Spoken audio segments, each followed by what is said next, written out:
Hello guys, check this out, how to change theme on your LG Q60. So open settings, now go to the display section, now we have to open wallpaper and theme,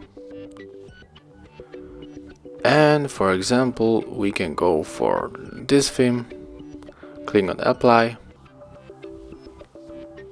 Now we have to wait a few moments.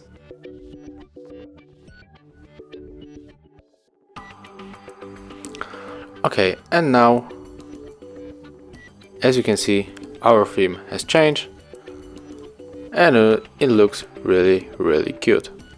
So thank you for the watching, leave likes, subscriptions and of course comments below.